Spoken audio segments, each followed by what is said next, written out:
Well, good morning, everyone. You realize this is the first Sunday after the first of the year. You've made it so far. You're what, 6-7 days now into the new year, so hopefully it's going well. You know, I always laugh at ourselves as a people because we always measure things in time. You know, we have time markers: first of the week, first of the day, first part of the day, first day of the year. We always set events based on that, and I always wonder, I said, what does the Lord think? And I'm sure he thought that the 31st was just like the first. It was another day for us and an opportunity. The question you got to ask yourself, so are you any different today than you were a week ago today? Are you any different today than yesterday? And those are the questions you ask yourself, especially as you gather together and you read your scriptures, you listen to that voice, that still small voice that you're promised. And I always enjoy reading other people's testimonies so many times, because you can a lot of times maybe glean a little something by talking to others and hearing their testimonies. And I was out doing a little reading, and I found this lady wrote. Her name was Julie Hull, and she wrote something that's very interesting. She goes, "Hope's name is Jesus." And of course the title caught my attention, where it says Hope's name is Jesus. And I'm just going to read portions of this as far as what her testimony is, because whether it's a new day, new year, because this is the communion, the sacrament, the time that we gather together for the communion. And she starts, because I relate to what she's saying here. We all are searching for something to hold on to, really an anchor, a solid foundation to steady us when the storms of life really threaten our ability to hold on. It's easier, she said, sure, it's easier to lessen our grip when we experience long stretches of days overflowing with maybe abundance, or those nights that are filled with restorative sleep, she says. Jesus reminds us daily to hold on to him, and the only hope and the only true hope as she lives out her purpose is that, and his purpose is that she holds on to them until she's called home.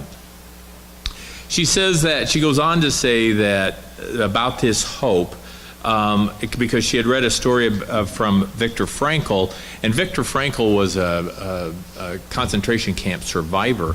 And he said in his account, in his testimonies, the thing that kept him going during all of this time, all the time that he was in the concentration camp, was hope. Because each day today was the same as yesterday. And it was easy, as he would say, to lose that hope. And Viktor Frankl says about hope, what you believe about the future is essential for survival. What a beautiful testimony when his tomorrow looked utterly impossible, as we think about that. So she goes on to say, all over Scripture we are assured of our hope in Jesus. She cites Jeremiah 29:11, "For I know the plans that I have for you, plans to prosper you and not to harm you, plans to give you hope and a future." She cites her real testimony is that she lost her husband. And she lost her husband after many years of marriage, and she says, "I was more focused on my future than I had ever been in my life."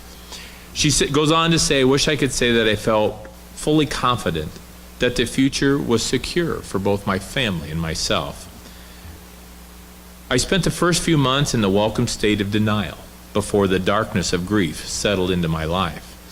Just as I had prayed and read scripture and stormed heaven with pleas to heal my husband months earlier, I now prayed that God would heal my heart and give me hope for a future without her husband." She did something that we all should do. She prayed a prayer similar to this: "God, please, I need you to do the heavy lifting for me on this one.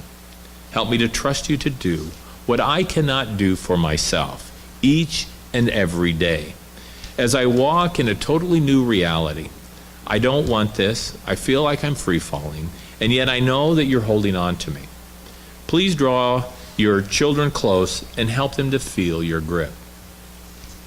She goes on to say that grief is truly a teacher, that walking in darkness taught her many truths that stick with her continually, and that it points to the hope that she has in Jesus Christ. She realized in the midst of pain that she couldn't lose sight of what really that final outcome is, which is the hope that she has and that we have in Jesus. I like what she goes on to say is that my hope in the silence is not based on God's explanation. It's based on God's revelation, what he has promised me. She cites 1 Peter 1, a good scripture in 1 Peter 1. Praise be to the God and the Father of our Lord Jesus Christ. In his great mercy, he has given us new birth into a living hope through the resurrection of Jesus Christ from the dead. She says, I'm so grateful for my inheritance, my hope that cannot be killed. Jesus Christ walked out of the grave. Therefore, our hope is alive because Jesus is alive.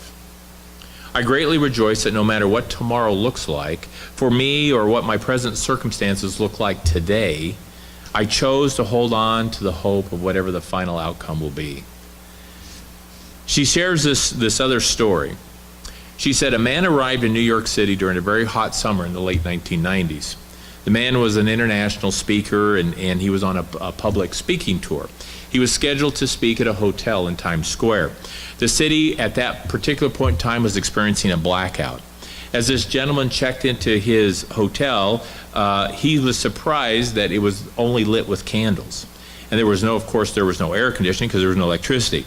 Now, being the renowned speaker that he was, these were very disappointing conditions for him. He wasn't used to living this way. It was stifling hot, so he decided to go outside and get some air. He walked down the street, and he noticed around him all the other hotels also were only lit by candles. All the doors and windows were open just so that they could circulate the air. As he continued to walk and rounded a corner, he noticed a very strange sight. There was a hotel that was completely lit from the inside. He was curious, so he walked to the hotel. He went right up to the front desk, and he asked the attendant, he said, I've walked about 8 blocks. He said, this is the only hotel within that 8-block radius that has electricity. The clerk at the front said, oh, that's a very interesting story. He said, when this hotel was built years ago, it was the only one at the time that was built with a generator deep underground. It was underground in the basement. It has an internal power source that is not impacted by what is going on outside. So I think you know where this is going, is that the hope would be for each one of us that we would have that internal power source, that no matter what goes on the outside, that our light is lit within, and that we are truly shining outward of that power source that we have inward of us.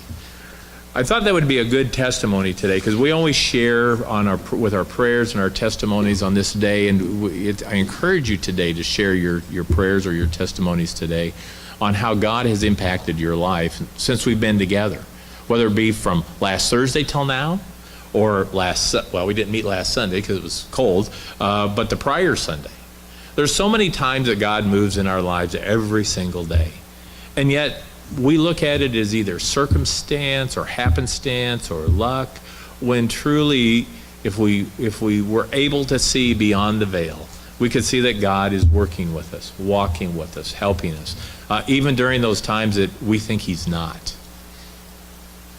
Let's turn in our hymnals to hymn number 38 as we gather here this morning, and we do gather in God's most holy presence. Hymn number 38. Oh.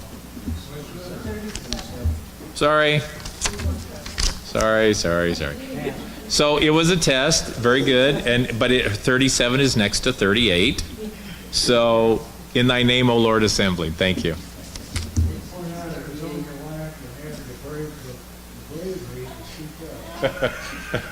It isn't bravery, Bruce. It's marriage. Hymn number 37.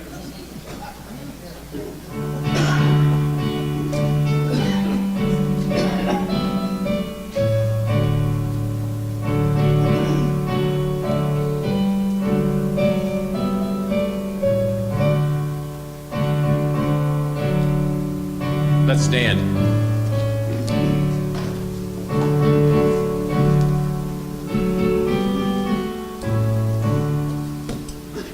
In the name, O Lord, assembly,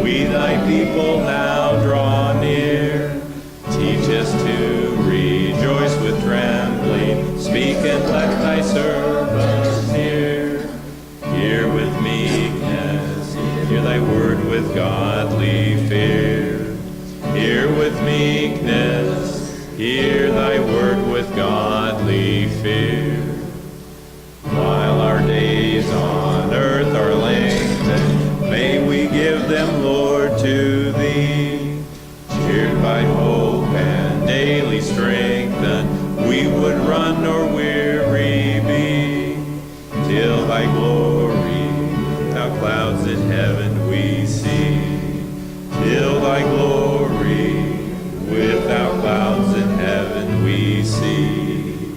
There in worship pure, sweeter, all thy people shall adore, tasting of enjoyment greater than they could conceive before. Full enjoyment, holy bliss forevermore. Full enjoyment, holy bliss forevermore.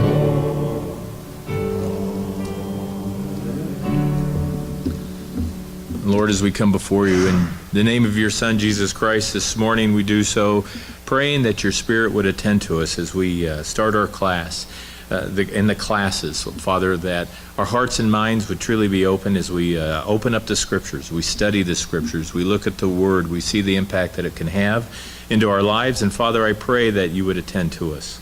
Father, I pray also there are probably many that are still on their way, that their journeys would be safe. But I pray for those that are at home right now just wondering, should they come? That the Spirit would rest upon them and say, yes, come and worship with the family. And Father, I ask that as we go forward, bless this service in Christ's name, amen.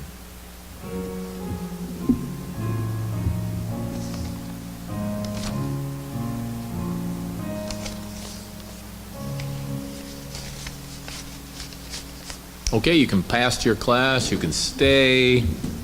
You just can't loiter in the halls. So, I know, fun hater. Yeah, I know you, yeah, that's part of the problem.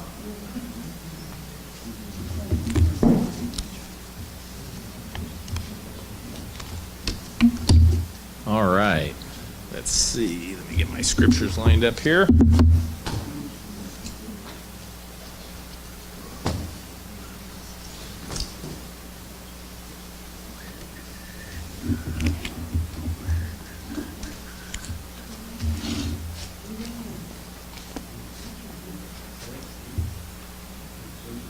Just can't help yourself, can you? Just can't help yourself. All right. As we start the adult class, most of us are adults here. We're talking about and you know who God is we're looking at the lectures of faith, and I just want to start. If you have your lectures of faith, I want you to go back. See, it's been a couple weeks since we really talked about this. So lecture 4. At the very beginning, and it's 4:1b through D, and it's talking about understanding the character of God, and it's talking about who God is, or the character of God. What is character, by the way?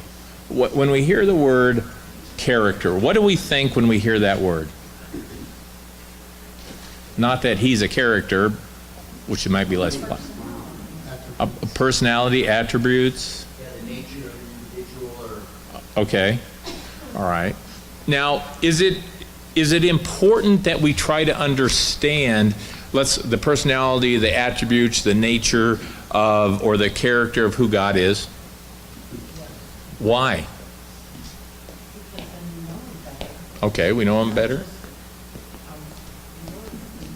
Okay, Terry?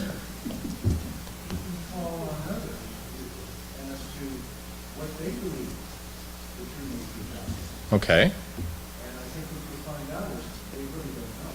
Okay. And this is an opportunity to start to let them know who God really is. Okay, very good. All right, Bruce?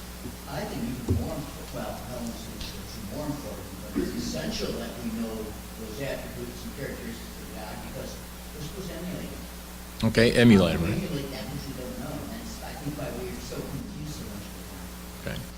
Who? Oh, Bruce? Riley? knowing God is the narrow way. Okay. Oh, very good. That's the only way to get there. Okay. The other way, there's a lot of people that religions believe that all religions are different. Mm-hmm. And this is a broad way that we would Okay, that's very good. The wide path versus the narrow path, the parable that we've been given, right? That's important because we see that as if you don't understand the characteristics of God, kind of to Bruce Riley's point, can we misunderstand and lose and miss the mark, as they say? Yeah, you can. And so if you don't understand who somebody is, how do you, and I guess this is the question becomes, as we're talking, I think we have a pretty good understanding of that we need to understand the character of God, not that we know who God is, but more importantly, as we are to follow God and as we are to follow the commandments and the covenants and all of those things, we see then that it's important for us in life, isn't it?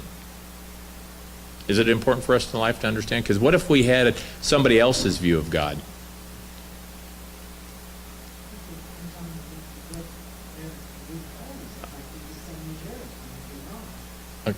So mine's wrong? Okay, just checking. I thought it was confession time. I thought maybe. Well, okay, Bruce, go ahead.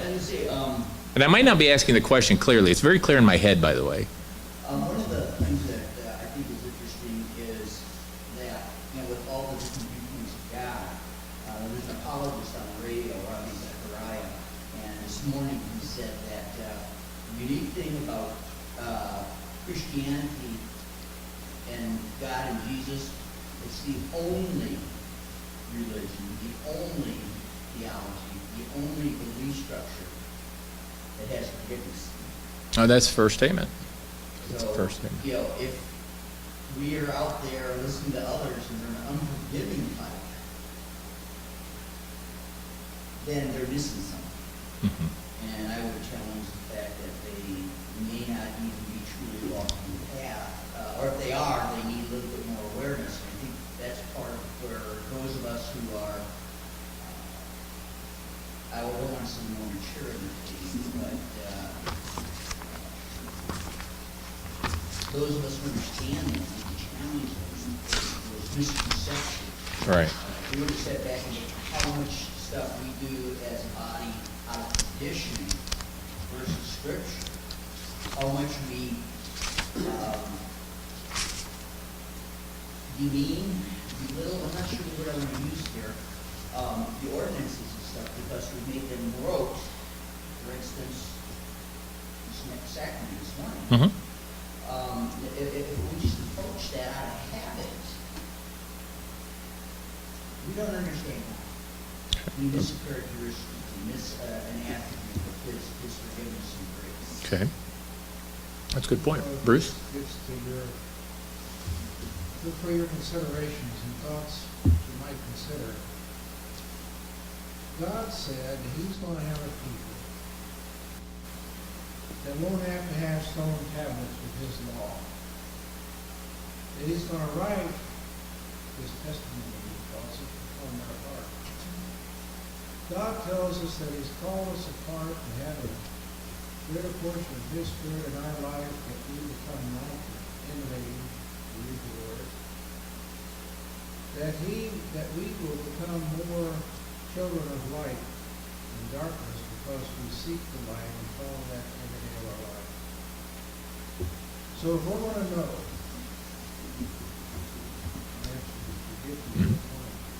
why do we need to know the nature of God? The nature of God has to be written on our heart. The character is who we are. Yeah. Who God is His character. It's the nature. And if we don't have that godlike nature in us, we can't emulate. We cannot be His children. We cannot be in there. He has to be, His character has to be written on us. That's a great point. Bruce? And in order to get that written on our hearts, we have to open it up. Okay. By being in His Word, being truly in a state of worship, being in prayer with Him, and true conversation, actually limiting prayer, and listening. It's simpler than you think. God says it, Jesus said it, and we will take it as it. He said if a man receive, learn how to come in and sup with him and give him, all you have to do is faith. Right. Open up. You shop. That's exactly what I meant by opening our Yep. doors. Yeah. Yep. We tend to make it a chore. We have to do this, we have to say that, we have to do this. And Jesus said it very simple. Yep. Come and find when you seek me, open the door, I'll come sup with you. That's right. Miley? Well, sometimes I think in our society, we don't even know the character, really, what we do. That's true. Fair statement. We say Charlie Chaplin is character. The three speakers of character. Some of our politicians are character. Huh? And we throw the word around to the point that do we know what we're talking about when we say character? In my heart and mind, I'm saying there is, unless we have moral, ethics, and character, why would those three things be so important?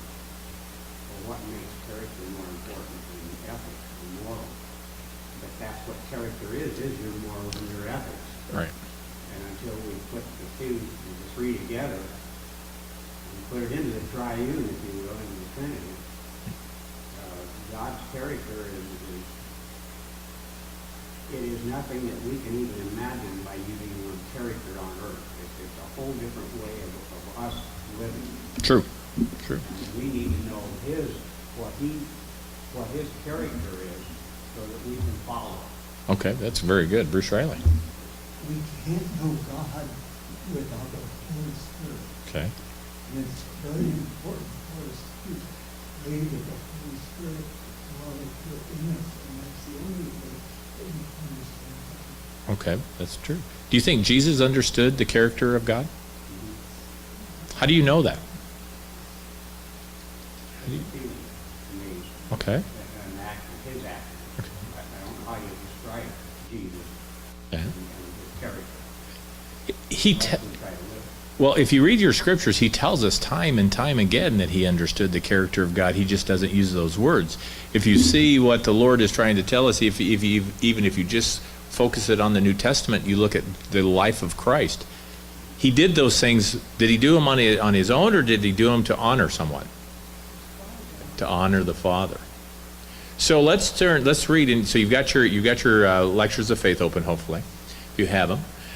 So it helps us, and what I find amazing is when we take a look at the Church of Restoration, and as people ask, this was written in about 1830-ish, give or take a few years, plus or minus. That these lectures on faith, and they. So if you look in 4, and who would read 4:1 B through D for me? 4:1 B through D. Who would read that out? Yvonne?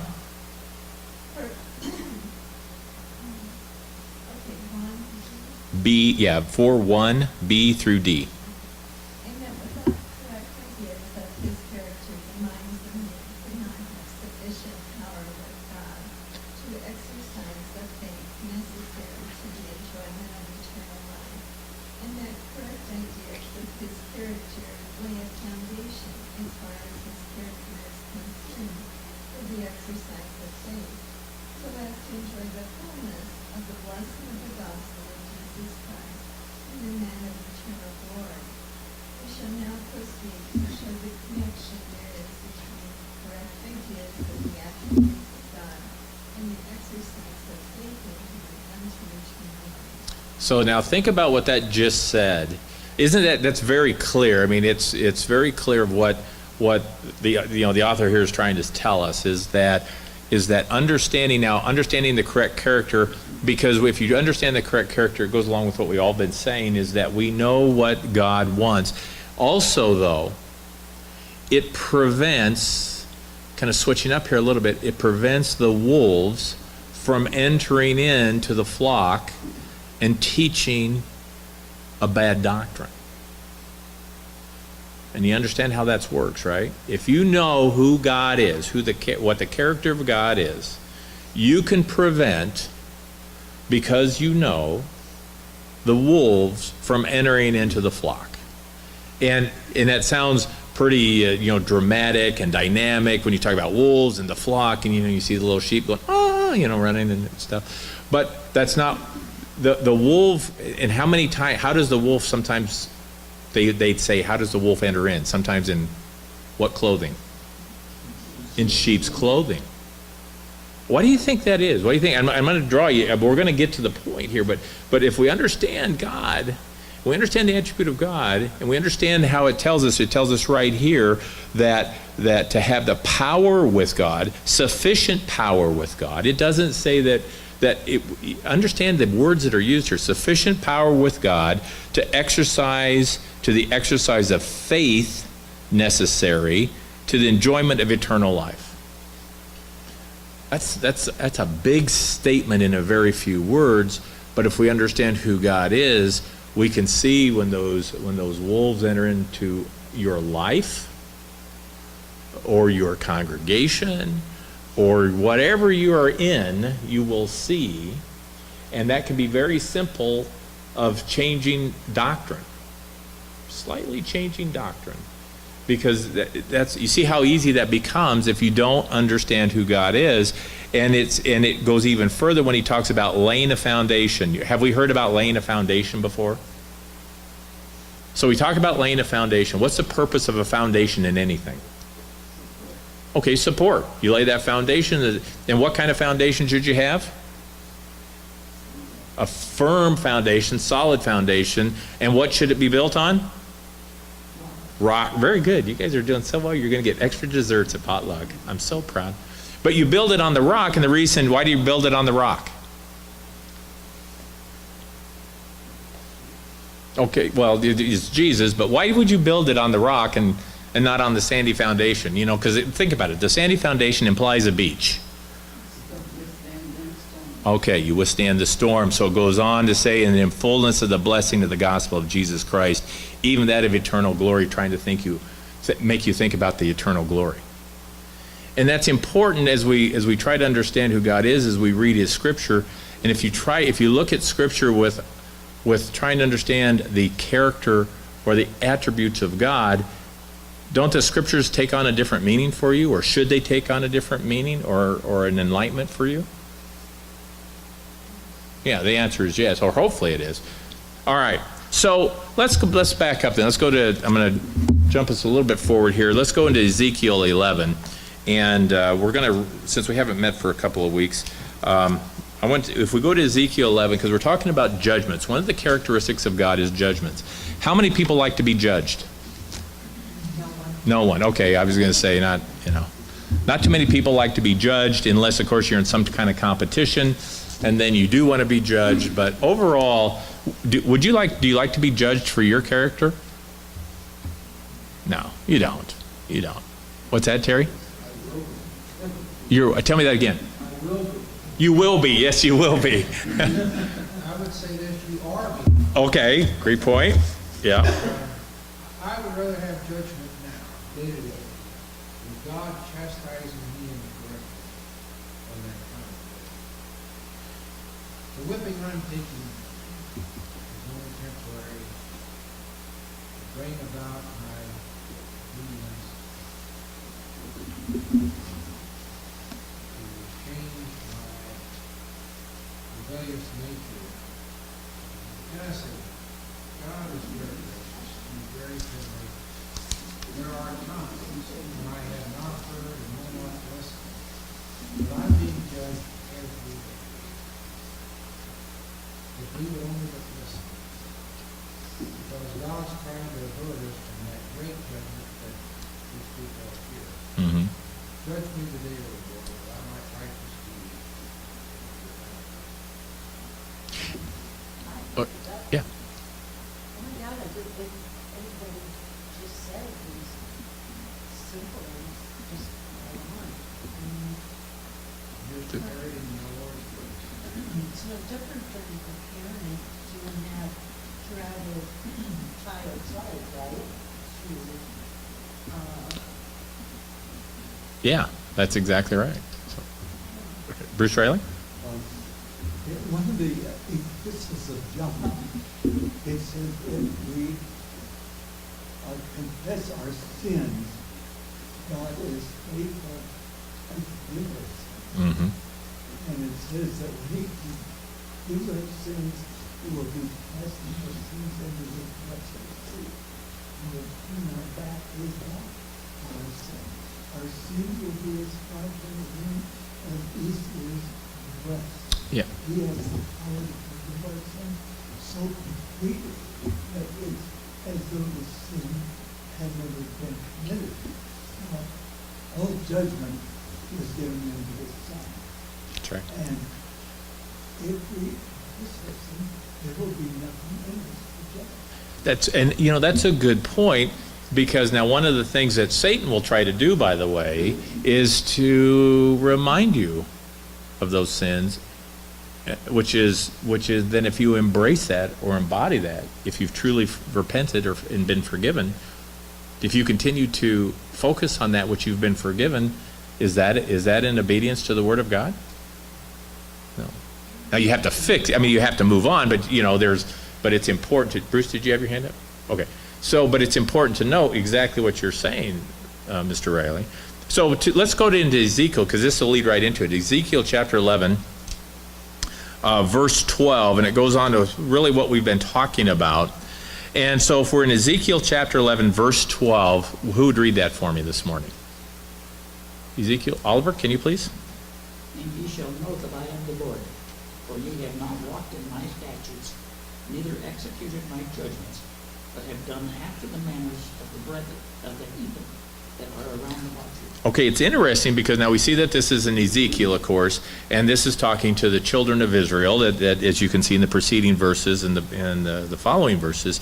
But I think these words are good for us today. Would you agree or disagree with that? These good words for us today? Why? Why? Have we not walked in the statutes nor executed my judgment? Have we followed the heathens? As it mentions here, if we truly embrace Christ. See, and by the way, you don't have to. It's not confession time, but that's where you have to do your self-examination, your self-reflection. Where are we walking this way? Because when we see that, ye shall know that I am the Lord. And it says, you have not walked in my statutes, which we've talked about that. And then it also goes on to say, neither executed my judgments. And what does it mean when it says it not executed my judgments? Okay, you haven't followed through. That's a fairly good understanding, yeah. What does it really mean? So you haven't followed through. Are we to judge as God judges? All right. Well, he's told us to judge with a righteous judgment in John. Okay. He said the word of judgment, and that's what he's saying, that we're not even judging his judgment. So, Mr. Sadaf has to read the scripture again, right? 12, verse 12. So, and ye shall know that I am the Lord, for ye have not walked in my statutes, neither executed my judgments, but have done after the manners of the heathen. This requires no judgment on our part at all. Right. Except There you go. That's the key. now, are we even aware of his judgments? We're not even aware of them at all. Right. That's what he's saying. Right. Right. That's a perfect point. Yeah. How do we know him? I don't know what I'm trying to say. Neither execute nothing. Bruce just said, we don't even know, like, our judgments, right? Because Okay. Well, Sister, apparently he's condemning those people. When I say condemning, he's trying to sympathize here. When he said, you didn't execute my judgment. Good Lord, I didn't know what your judgment was. Yeah. Well, and double condemnation on you, because you haven't sought me. That's right. You haven't asked me. You've been content to roll along. Yeah. Mr. Chapin? There's only one way that we'll come to know his judgments. And his judgments upon us and those things within us that we don't understand. And that is through prayerful exploration of what he's given us in these words. Okay. We need to listen to what these words are saying. Not just reading this like it's a book. Because it's not just a book. It's not just words on a page. It is the word, the guidance, the instruction, and the purpose of God. And if you don't know that, brothers and sisters, woe unto you. Because he tells us in here too what the judgment will be for that. I don't say that to condemn, but out of a deep concern for each and every one of our well-being and future and hope in the Lord. Okay, very good. Mr. What you're trying to tell us, brother, is if we have the character of God, if we understand the character, these things will be obvious. Absolutely. We won't have to be told. We can spot when something's not right. Discerning of the Spirit will cause the Spirit to come our heart. We'll know it. Yeah. And it's sad to say so many of our priesthood members didn't have that when the remnant church started there to recognize character. That's a wonderful point. Mr. Riley. The judgment includes the Great Commandment, and that was given by God. It's what everything the Constitution of Israel. Okay. Now, for example, the second commandment, thou shalt not make any graven image. That has been let down as a second commandment. Because they had that graven image, that showed that they did not following the judgments of God. Look at the 10th commandments. Thou shalt not covet. Covetousness is behind all the wars that we have, behind all the crimes that make our streets and Mm-hmm. That's very good. Yes, Miley. The very first part of that 12th verse, though, is what kind of stumbles me a little bit, is he says, and ye shall know that I am the Lord. So you have not walked. That means it is there for us to know. He's not withdrawing information from us. He's not giving us a test or whatever to be able to study for us. Okay. That's true. And Ezekiel does a good job of going on. So go to the 20th chapter. Yeah, go to the 20th chapter. It gives us some explanation to what Mylon was just talking about. And verses 11 through, well, Ezekiel's just very good. 11 through 13, though. Let's look at Ezekiel 20. Skip to the right. Ezekiel 20, verses 11 through 13. Who would read that for me? 11 through 13. Mr. Chapin. And I gave them my statutes and showed them my judgments, which, if a man do, he shall even live in them. Moreover, also I have gave them my Sabbaths to be a sign between me and them, that they might know that I am the Lord that sanctified them. But the house of Israel rebelled against me in the wilderness. They walked not in my statutes, and they despised my judgments, which, if a man do, he shall even live in them. And my Sabbath they greatly polluted. Then I said, I would pour out my fury upon them in the wilderness to consume them. Kind of happened. And we can look back and say that happened. You see how important, though, that this is, that what Ezekiel's telling even us, even in this day and time, that now, has the Lord shown us all of these judgments and statutes, and has He explained to them?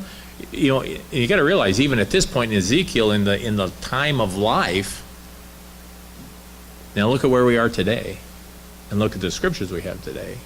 So He's given us that opportunity, right? I gave them my statutes, I've showed them my judgments. But what I like about verse 11, take a look at that. which if a man do, he shall even live in them. What does that mean? It sounds a little confusing. What does that mean? If a man shall do, he shall live in them. They become part of it. Yeah, it goes back to what we were just talking about, right? It becomes written on your heart, so it becomes a part of you. So you don't think of being anything else. You couldn't think about doing anything else. You'd have the ability to see. And then you understand then what the next step is. So think about how the Lord is talking through Ezekiel to the children of Israel then, but even to us now. What is he really telling us in verse 12?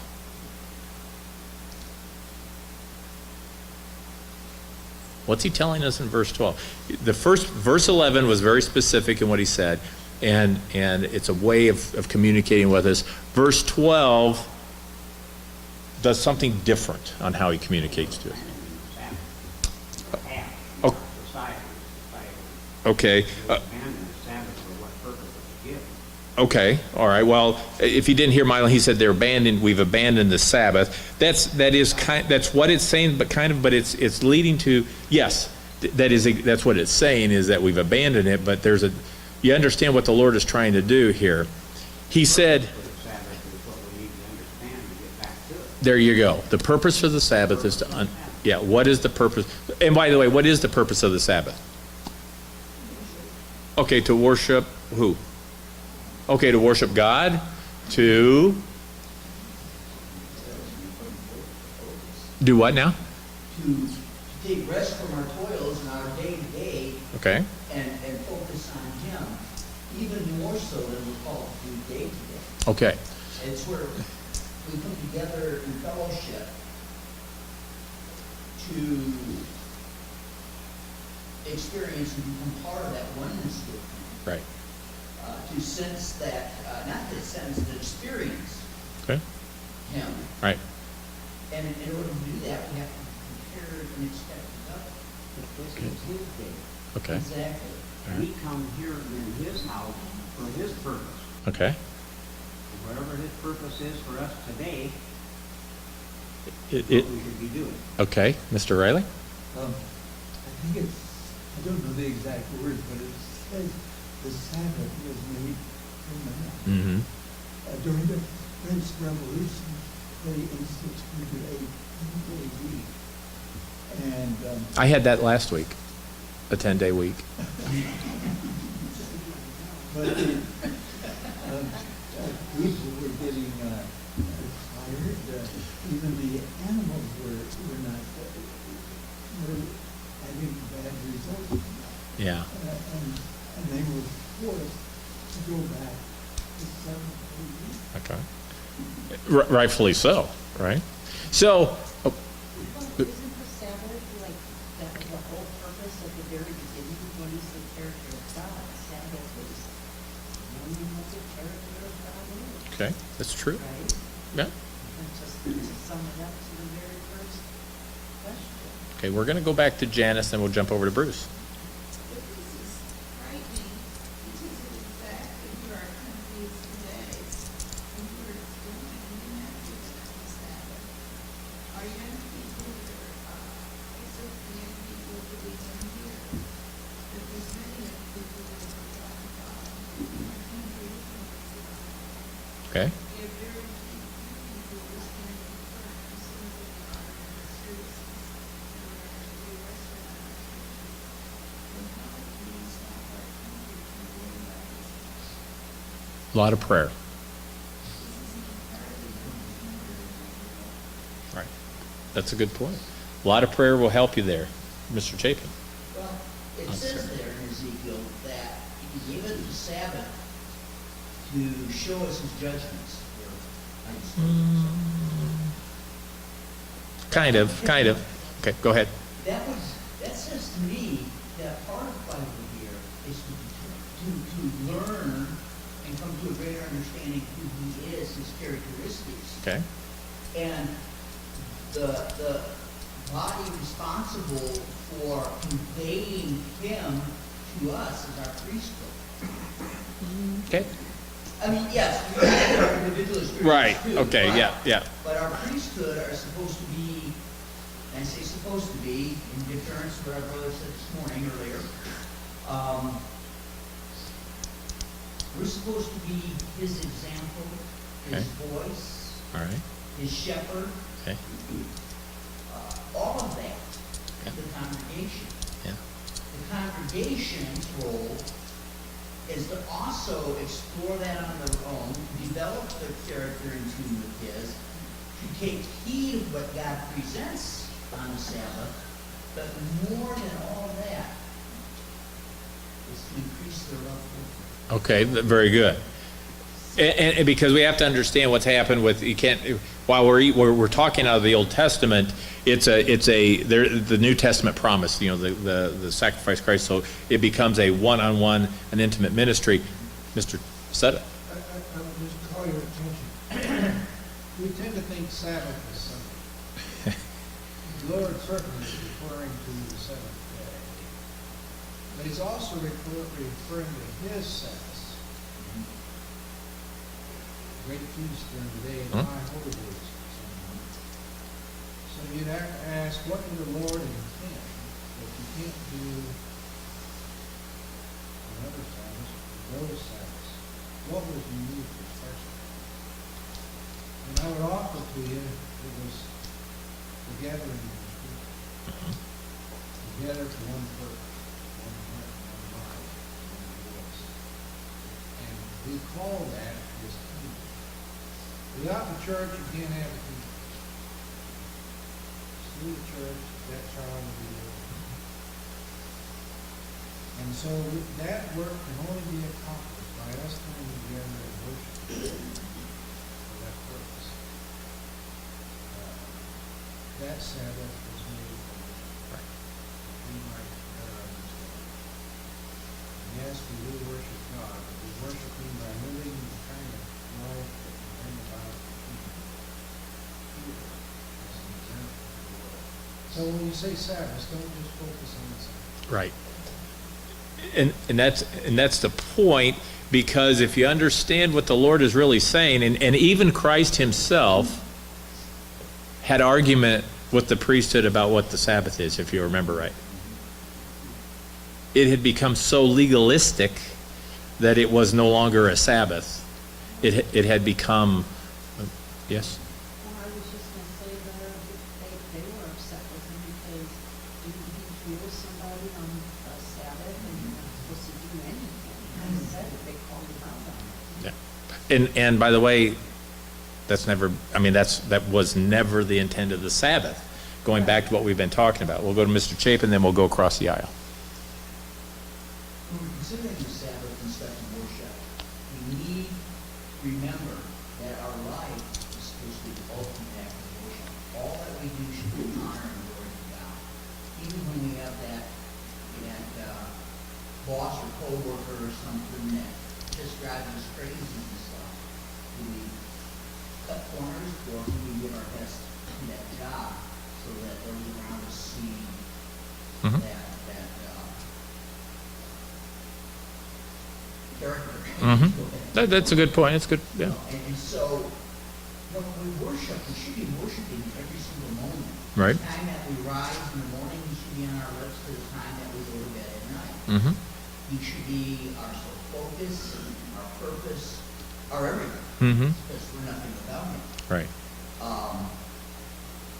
I know in my personal, as I assess myself daily, I see the shortcomings every day, Mhm. and my prayer is that, okay, remind me tomorrow, please, Yeah. whatever. But if our lives are not daily an act of worship, then again, we need to reassess our relationship with God. Yes, salvation is given by grace Mm-hmm. if you believe on the name of Christ. Right. If you believe on the name of Christ, if you believe on the Son, goes way beyond believing that He is. It goes on to everything that He is. Mm-hmm. We have faith, we believe on those things. So His example should be our primary example as far as how God lives in this world. Sure, that's a good point. Every choice is made for God. Right. Okay, Terry, do you have your hand up? I guess my following the Sabbath is following you. And, so when we look around,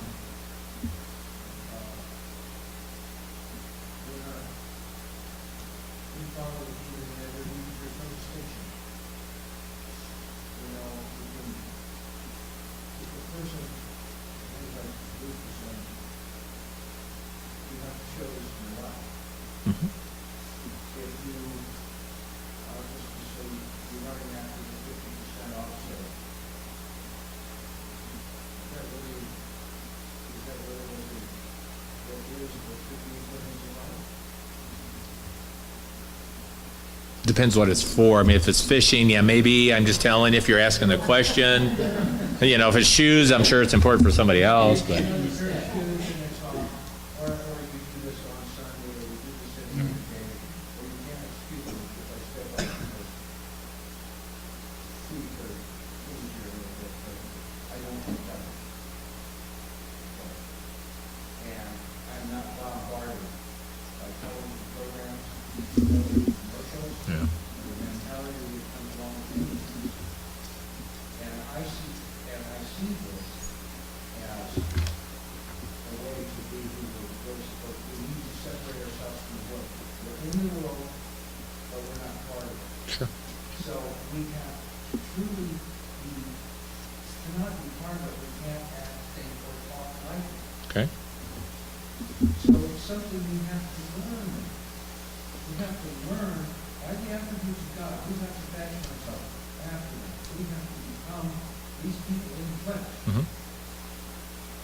We're no different. It would be like trying to redeem the Jew, and he looks at you and says, "Oh, there's nothing special about you. What do I care?"